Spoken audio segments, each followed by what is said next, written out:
সাদাপের মনের ভিতর কেমন যেন আনছান আনছান করছে। কেন হুমায়ুন রহমান বলল নূর নেই, নূরের চিন্তা করতে হবে না। কেমন যেন অদ্ভুত এক অনুভূতি হচ্ছে সাদাপের হৃদয় জুড়ে, শূন্য শূন্য লাগছে। হৃদয়ের ভিতরটা গতকাল থেকে নূরের সাথে কথা হয়নি। গতকাল থেকে নূরের সাথে কথা হয়নি। নূর তো এক মুহূর্ত ফোন না দিয়ে থাকতে পারে না।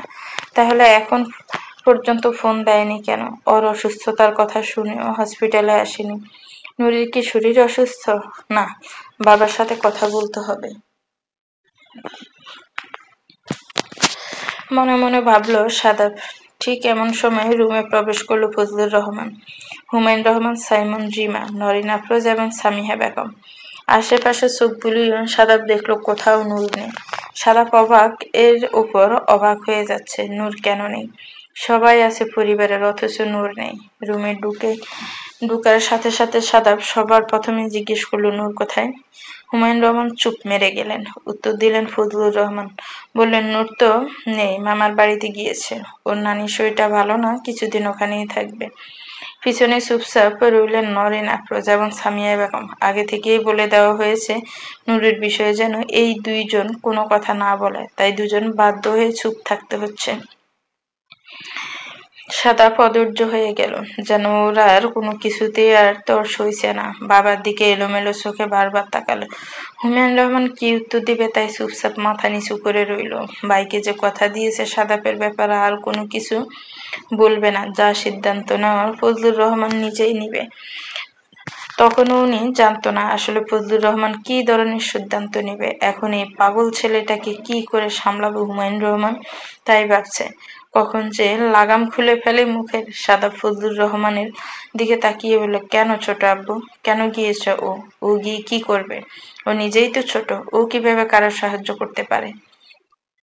ফজলুর রহমান বলল, সাহায্যের জন্য না, ও শুধু ছোট মামাতো বোনকে নিয়ে একটু বসে থাকবে, খেলাধুলা করবে, যা করার ওর মামি করবে। আর তাড়াতাড়ি নানি অসুস্থ আর তাছাড়া নানি অসুস্থ, কখন কি হয়ে যায়, সামনে ওর পরীক্ষা, যেতে পারবে না, তাই ভাবলাম একটু দেখা করে আসো। সাদাব যেন আর নিজেকে ধরে রাখতে পারছে না, ধৈর্যহারা হয়ে যাচ্ছে। মুখ ফসকে বলে ফেলল, কার অনুমতি নিয়ে গেছেন? হুমায়ুন রহমান চোখ বন্ধ করে ফেললেন। নরেন আফরোজ এবং সামিয়া বেগম একে অপরের দিকে চোখ চাওয়াচাই করছে। এদিকে রিমা সাইমনও চুপচাপ দাঁড়িয়ে আছে। সাদাব ভাইয়ের এরকম রূপ আগে কখনো দেখেনি। ফজলুর রহমান অবাক হলেন, সাদাফের দিকে তাকিয়ে বলল, আমি বাবা, আমি গার্ডিয়ান হিসেবে অনুমতি দিয়েছি, আর কারো অনুমতি লাগবে?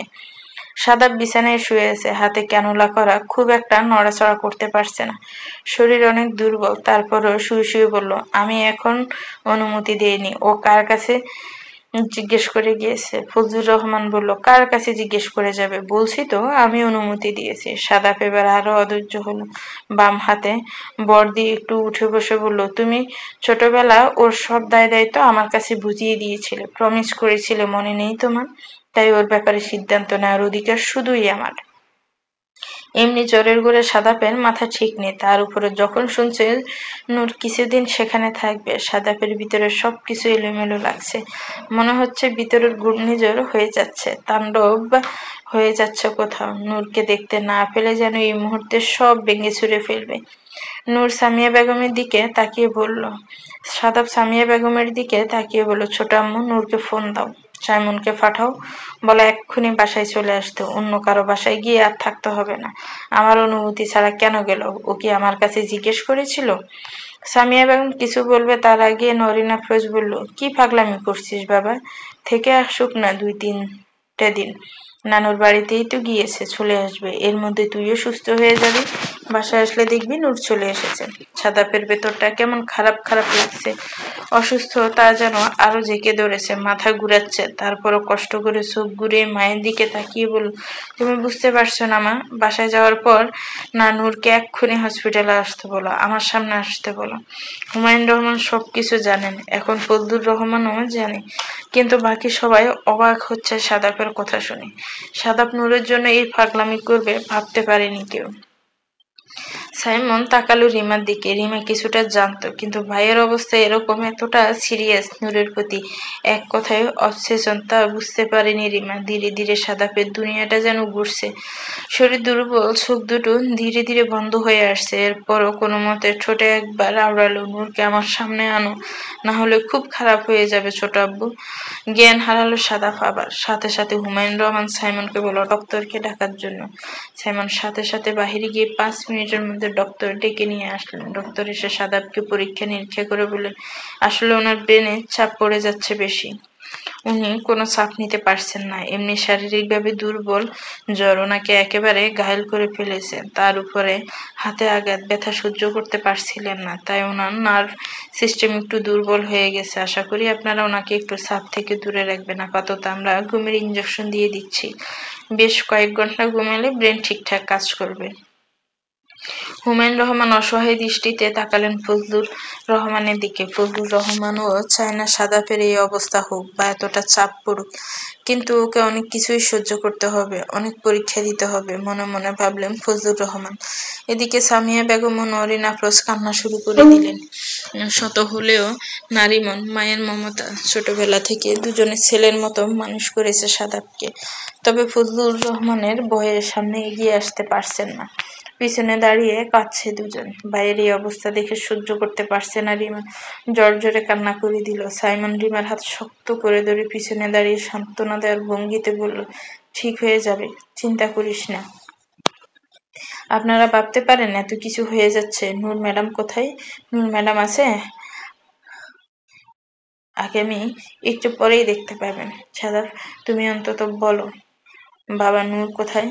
হসপিটালে যে নূর আসবে না, এটা আমি তো বিশ্বাস করতে পারছি না বাবা। হুমায়ুন রহমান, শান্ত হও আর নিজেকে স্টেবল করো। একদিন 2 দিন এই তোমার এই অবস্থা হয়েছে, দিনের পর দিন যদি নূরকে ছাড়া থাকতে হয় তাহলে কিভাবে থাকবে? নিজেকে শক্ত করো। সাদাব, পুরো বাড়িতে আগুন জ্বালিয়ে দিব যদি আমি নূরকে দেখতে না পাই বাড়িতে। হুমায়ুন রহমান, এই রাগী অবসেশন যে তোমার শত্রু হয়ে গেছে সাদাব। ইঞ্জেকশন দেওয়ার আগে বাবার সাথে এই কথাগুলো হয়েছিল সাদাপের। হুমায়ুন রহমান ভাবতে লাগলো সাদাপের বলা কথাগুলো। ইঞ্জেকশনের প্রভাবে লম্বা সময় ধরে ঘুমাচ্ছে সাদাব। বাহিরে দাঁড়িয়ে আছে হুমায়ুন রহমান ও ফজলুর রহমান। করিডোরে বারবার হাঁটাচলা করছে। সাইমন আর রিমা অপেক্ষা করছে কখন সাদাব ভাই আবার উঠে যায়, কখন আবার এরকম করবে নূরের জন্য। রুমের ভিতরেই আরেকটি বেডে চুপচাপ গুটিসুটি মেরে বসে আছে নরিন আফরোজ। ছেলের অবস্থা উনি দেখতে পারছেন না। সামিয়া বেগম পাশে দাঁড়ানো ছিল। নরিন আফরোজের কাঁধে হাত দিয়ে বললেন, ভাবি আল্লাহ আল্লাহ করো, মন খারাপ করো না, সাদাব দ্রুত সুস্থ হয়ে যাবে। নরিন আফরোজ ফুপিয়ে কান্না করে দিলেন। কাঁধে হাত রাখা সামিয়া বেগমের হাতে হাত রেখে সামিয়ার দিকে তাকিয়ে বললেন, আমার সাদাপের অসুখ তো নূর, আর তো কোনো অসুখ নেই। ফজলুর এমন করছে কেন? সবকিছু দেখেও বুঝেও না বুঝার ভান কেন করছে? ওরও তো ছেলে হয় সাদাপ। ওর কি মায়া লাগছে না? বুকটা কাঁপছে না সাদাপের জন্য? হঠাৎ করে শুধু নূরের বাবা হয়ে গেল। ও তো আগে সাদাপের বাবা হয়েছে। সাদাপ ওকে আগে বাবা বলে ডাক দিয়েছে। সাদাপ কি শুধু আমার আর ওনার সন্তান, তোদের নয়? বুকে হাত দিয়ে বলতো, তোকে যখন মা বলে রেখেছে তোর কি কলিজা ঠান্ডা হয়নি? তাহলে এখন আমার ছেলে কি অবস্থায় দেখি কিভাবে দাঁড়িয়ে আছিস? কেন বোঝাচ্ছিস না ফজলুরকে আমার সাদাপের অবস্থা কি হয়েছে?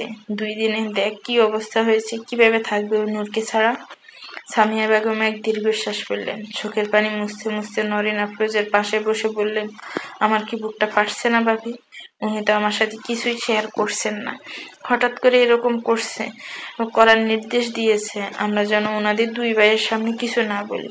আমি সত্যি করে বলছি ভাবি, আমি কিছুই জানি না কি থেকে কি হয়ে গেল। সাদাবকে কি আমরা কম ভালোবাসি? নিঃসন্দেহে বলতে পারবো সাদাব যতটুকু তোমাদের ঠিক ততটুকুই আমাদের সন্তান। এদিকে বুকানুর মোবাইল নিয়ে বসে আছে। মোবাইলে যে নাম্বারটা ব্লক করে দিয়েছে ফজলুর রহমান তা ভুলেও বুঝতে পারেনি নূর। বোঝার কথাও নেই, মনে মনে ভাবছে মোবাইল থেকে ফোন যাচ্ছে না, হয়তো নেটওয়ার্ক খারাপ। কিন্তু সাদাব ভাই কেন ফোন দিচ্ছে না? ফোন হাতে নিয়ে শুধু ফোনের অপেক্ষাই করে যাচ্ছে।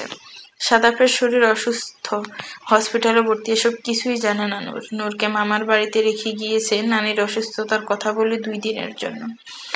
বাসায় মামা মামিকে খবর দিয়ে রেখে গিয়েছে, বলেছে পারিবারিক একটি প্রয়োজনে সবাইকে যেতে হচ্ছে।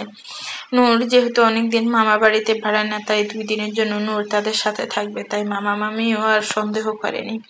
এদিকে নূর না আসার জন্য কোনো বাহানাও খুঁজে পায়নি, আর যেহেতু সাদাব ভাই বাড়িতে নেই, আরো 3 থেকে 4 দিন পরে আসবে, তাই নূর ভেবেছে মোবাইলটা তো নিয়েছে, কথা তো এখান থেকেও বলা যাবে, তাই চুপচাপ মামা বাড়িতে চলে এসেছে। তবে আজ থেকে মন খারাপ হচ্ছে নূরের, বারবার সাদাপের কথা মনে পড়ছে খুব। সাদাব ভাই কেন ফোন দিচ্ছে না, বারবার মোবাইলের দিকে তাকাচ্ছে। মামাতো ছোট বোনকে নিয়ে বসে আছে, ওর দিকেও খেয়াল দিতে পারছে না, বারবার শুধু মোবাইলটা হাতে নিয়ে দেখছে ফোন কেন আসছে না। এমন তো হবার কথা না, তাহলে কি যেই ভয় পেয়েছিল সেটাই হয়েছে? ওইখানে গিয়ে কি কাউকে পেয়েছে সাদাব ভাই, নাকি সাবা আপু ওখানে গিয়েছে, যার জন্য নূরকে মনে করার বা ফোন দেওয়ার সময় পাচ্ছে না? খুব অভিমান হচ্ছে নূরের। হসপিটালের বাহিরে চেয়ারে পাশাপাশি বসে আছে হুমায়ুন রহমান ও ফজলুর রহমান। হুমায়ুন রহমান যেন পাথর হয়ে গেছে, চোখ তুলে তাকালেন ফজলুর রহমানের দিকে। ফজলুর রহমান জানে ভাই কি বলতে চায়, তাই নিজে থেকে শুরু করলেন। বললেন, ভাই আমি কিছু বলতে চাই আপনাকে সাদাফের সম্পর্কে। হুমায়ুন রহমান মুখে কিছু বললেন না, শুধু তাকিয়ে রইলেন ফজলুর রহমানের দিকে। ফজলুর রহমান বলল, ভাইজান আপনার কি অবাক লাগে না, নূর যখন জন্ম হয়েছে ঠিক সেই দিন থেকেই নূরকে নিজের বলে দাবি করা নূরের প্রতি কতটা অবসেশন যে কারো গায়ে হাত তুলতে দ্বিধাবোধ করে না, এমনকি নিজের রক্ত ঝরাতে দ্বিধাবোধ করে না। সেটা সময়ের সাথে সাথে বেড়েছে ভাইজান, কমেনি। নিঃসন্দেহে সাদাব নূরকে অনেক ভালোবাসে, কিন্তু ওর ভালোবাসা ওর অবসেশন এতটাই বেড়ে গিয়েছে ও নিঃসন্দেহে নূরের জন্য মানুষ খুন করতে পারবে, এমনকি ভাইজান নিজেকেও মেরে ফেলতে পারবে। আমি সাদাফের শত্রু না ভাইজান, বিশ্বাস করেন। আপনার যতটুকু ছেলে সাদাফ, আমার ততটুকুই ছেলে।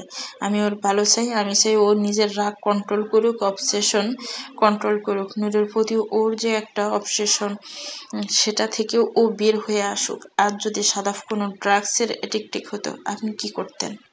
ওকে কোনো রিহ্যাবে দিয়ে দিতেন, যাতে ও এডিকশন থেকে বের হয়ে আসতে পারে, সুস্থ জীবনে ফিরে আসতে পারে। নূর একটা অবসেশন হয়ে গিয়েছে ভাইয়া, ওর এডিকশন হয়ে গেছে, ওর একটা সুস্থ জীবনে ফিরে আসতে হবে। কাউকে ভালোবাসলে দূর থেকেও ভালোবাসা যায়, উগ্রতা না দেখিয়ে, ভয় না দেখিয়ে এমনিও ভালোবাসা যায়। এটা সাদাবকে শিখতে হবে। সময়ের প্রয়োজন, আমরা সবাই মিলে সময় দিব। আমার উপরে বিশ্বাস রাখেন ভাইজান, আমি ওর শত্রু নেই। হুমায়ুন রহমান জানে সাদাফের রাগ, সাদাফের অবসেশন সম্পর্কে। তারপরও ফজলুর রহমানের দিকে তাকিয়ে বললেন, তারপর কি হবে? ধর ও সবকিছুই শিখে নিল, সবকিছুই হলো, তারপর নূর কিন্তু সাদাফেরই থাকবে, এটা তুই কোনোভাবে অস্বীকার করতে পারবি না। ফজলুর রহমান তাকিয়ে রইলেন ভাইয়ের দিকে, অসহায় নেত্রী কিভাবে হুমায়ুন রহমান তার দিকে তাকিয়ে আছে। ফজলুর রহমান ভাইয়ের 2 হাত ধরে বললেন, আমার উপরে বিশ্বাস রাখেন ভাইজান, সাদাব সুস্থ হয়ে যাবে, ওর একটু সময় প্রয়োজন। আজ হসপিটালে 2য় দিন, সাদাপের জ্বর কমে গেছে, তবে শরীর জাস্ট একটু দুর্বল। আজকের দিনটা হসপিটালে রেখে ডিসচার্জ করে দিব। সাদাপ এখন অনেকটা স্টেবল, হঠাৎ এত জ্বর এবং ব্যথা দখলটা নিতে পারছিল না। সামিয়া বেগম সাদাপের বেডের কাছে দাঁড়িয়ে আছে হুমায়ুন রহমান ও ফজলুর রহমান। সাদাপ ফজলুর রহমানের দিকে তাকিয়ে বলল, আব্বু দাঁড়িয়ে আছো কেন? বলছো না কেন? সাদাফের মুখ থেকে আব্বু ডাকটা শুনলে বরাবর ফজলুর রহমান ঘুরে যায়, কাছে এসে আমতা আমতা করে বলল, কি অবস্থা তোর? সাদাফ অভিমান নজরে হুমায়ুন রহমানের দিকে তাকালো, তারপর চোখ ঘুরিয়ে আবার ফজলুর রহমানের দিকে তাকিয়ে বলল, যেমন খুশি তেমন থাকি, কেউ যেন আমার জন্য কোনো দরদ দেখাতে না আসে। ফজলুর রহমান জানেন সাদাফ অভিমান করেছে। হুমায়ুন রহমান বললে, এভাবেও কথা বলছিস কেন? সাদাফ নিশ্চুপ রইল। বাবা চাচা দুজনের উপরেই অনেক অভিমান হয়েছে সাদাফের, এই 2 দিন তারা কম ভোগায়নি। এখন এসেছেন দরদ দেখাতে, তাই সামিয়া বেগমের দিকে তাকিয়ে বললেন, আম্মু আমি একটু পানি খাবো, পানি দাও। সামিয়া বেগম দৌড়ে গেলেন পানি আনতে। নরিন আফরোজ দুপুরে খাবার আনার জন্য বাসায় গিয়েছে, রান্না করে নিজ হাতে ছেলের জন্য খাবার আনবে, তাই পানি এনে সাদাফের হাতে দিয়ে বলল, নিয়ে বাবা পানি খা। সাদাব মুচকি এসে সামিয়া বেগমের কাছ থেকে পানি নিয়ে পানি খেলো। তারপর ফজলুর রহমানের দিকে তাকিয়ে বলল, কি হয়েছে? এখন কি চাই আমার কাছে? দুই ভাই কি বুদ্ধি করে এসেছ? আমরা দুই ভাই বুদ্ধি করেছি, আর তুই যে অপরাধ করেছিস সেটা, বলল ফজলুর রহমান। সাদাব হুমায়ুন রহমান ও ফজলুর রহমানের দিকে ফরফর চাইল, তারপর বলল, অপরাধ মানে কি অপরাধ করেছি আমি? ফজলুর রহমান চুপ করে গেলেন। এক মুহূর্তের জন্য ভুলে গিয়েছিলেন সামিয়া বেগম এখানে আছে, তাই আর কথা বাড়ালেন না। কথা বাড়ালে সামিয়া বেগম এমনি সাদাপের নাম শুনতেই অজ্ঞান পড়ে পারা আরো অজ্ঞান হয়ে যাবে, তাই বললেন, কি অপরাধ করেছিস নিজেই চিন্তা কর। তুই নিজে এসে স্বীকার করবি তুই কি অপরাধ করেছিস। সাদাব চোখ তুলে তাকালো হুমায়ুন রহমানের দিকে। সাদাব এখনো আসলে বুঝতে পারছে না কোন অপরাধের কথা বলছে। এই 7-8 দিনে তেমন কিছু করেনি যেটা নিয়ে ছোট আব্বু কথা বলার কথা।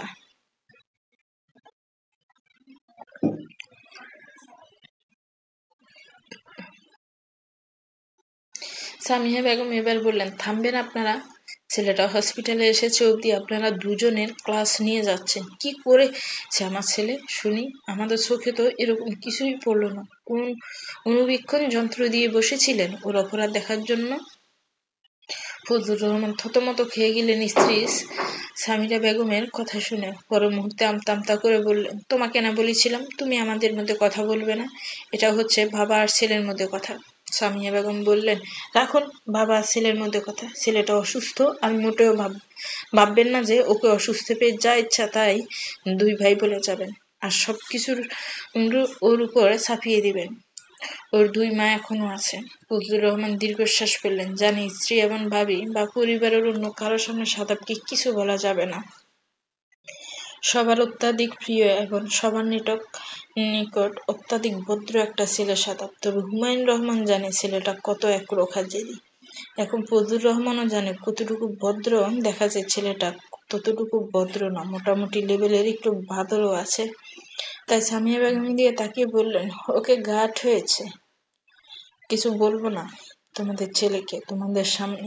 সাদাপের দিকে তাকিয়ে বললেন, তোর সাথে পরে আমার একা একা পার্সোনাল কথা আছে। এদিকে নুন মামির সাথে তোর জোর করে রাজি করিয়েছে বাসায় পাঠিয়ে দেওয়ার জন্য। মামাও রাজি হয়েছে ড্রাইভারের সাথে বাসায় পাঠিয়ে দিবেন। যেহেতু মেয়েটা মন টিকছে না কোনোভাবে, তাই জোর করে তো আর বেড়াতে রাখা যায় না। তাই ড্রাইভারকে নূরকে পাঠিয়ে দিলেন। বাসায় ফোন করে নরিন আফরোজকে জানিয়ে দিলেন। নরিন আফরোজ কাউকে জানায়নি যে নূর বাসায় চলে আসছে। নূর নরিন আফরোজের কাছে এসে জিজ্ঞেস করলো, আম্মু রান্না করছো কার জন্য? আর বাড়ির সবাই কোথায় গিয়েছে? নরিন আফরোজ বলল, একটু পরে আমি এক জায়গায় যাব, আমি যাবি আমার সাথে? খাবার আমি সেখানেই নিয়ে যাচ্ছি। নূর আমতা আমতা করে বলল, আচ্ছা ঠিক আছে যাব, কিন্তু বাড়ির সবাই কোথায় গিয়েছে আম্মু? নরিন আফরোজ নূরের দিকে তাকিয়ে বলল, সবাই সেখানেই আছে, এই জন্য তো আমি বেশি করে খাবার নিয়ে যাচ্ছি। তুই গিয়ে তাড়াতাড়ি গোসল করে রেডি হ, দুপুরে খাবার নিয়ে একবারে বের হব আমরা। নূর সাথে সাথে হাসূচক মাথা নেড়ে উপরের দিকে নিজের রুমের দিকে চলে গেল। গিয়ে কাপড় চোপড় নিয়ে ওয়াশরুমে ঢুকলো। ওয়াশরুমে আয়নার সামনে দাঁড়িয়ে দাঁড়িয়ে সাদাপের সাথে বলা শেষ কথাগুলো মনে করতে লাগলো। আর মাত্র 20 দিন বলেছিলাম, আর তার মধ্যে 3 দিন শেষ, আর 17 দিন। ভাবতেই নূর লজ্জায় লাল নীল হয়ে গেল। কি অদ্ভুত অদ্ভুত কথা বলছিল সাদাব ভাই। অফ হোয়াইট কালারের সাদা শাড়ি পরতে বলেছিল, খোঁপায় দিতে বলেছিল কাঠগোলাপ আর গলায় বেলি ফুলের মালা। আচ্ছা এগুলো নূর পাবে কোথায়? এগুলি কি সাদাব ভাই কিনে এনে দিবে? ভাবতেই নিজে নিজে মুচকি হাসলো নূর। তারপর ভাবলো তাড়াতাড়ি গোসল করে বড় আম্মুর সাথে কোথায় যেতে হবে। যাবে, কিন্তু সাদাব ভাই ফোন করছে না কেন? ফোনও যাচ্ছে না। কি হলো ওনার সাথে? কি বাড়িতে কারোর সাথে যোগাযোগ নেই? গোসল থেকে বের হয়ে বড় আম্মুকে জিজ্ঞেস করবে নূর। দুপুর 1:30। হসপিটালের কেবিনের ভিতর বসে আছে হুমায়ুন রহমান এবং ফজলুর রহমান। খবরের কাগজ পড়ছে। সাদাপের পাশে বসেই আপেল কেটে কেটে সাদাবকে খাওয়াচ্ছে সামিয়া বেগম। হসপিটালের বাইরে গাড়ি থামতে নূর অবাক হয়ে গেল। অবাক হয়ে নূর বলল, এটা তো হসপিটাল। বড় আম্মু, আমরা হসপিটালে কেন এসেছি? আর খাবার কার জন্য নিয়ে এসেছি? সবাই হসপিটালে কেন? কার কি হয়েছে? নরিন আফরোজ প্রশ্নের উত্তর দিবে তার আগে নূর আবারও বলল, উত্তর দিচ্ছ না কেন আম্মু? কার কি হয়েছে বলো? সাদাব ভাইয়ের কিছু হয়নি তো? উনি তো 2 দিন ধরে কারোর সাথে ফোনে যোগাযোগ করছে না, কথা বলছে না। অদ্ভুত এক চিন্তা হতে লাগলো নূরের ভিতরে, কেমন ছটফট করছে নূর। দুদিন ধরে খুব ছটফট করছিল নূর। নরেন আফসোস আমতা আমতা করে বলল, 3rd ফ্লোর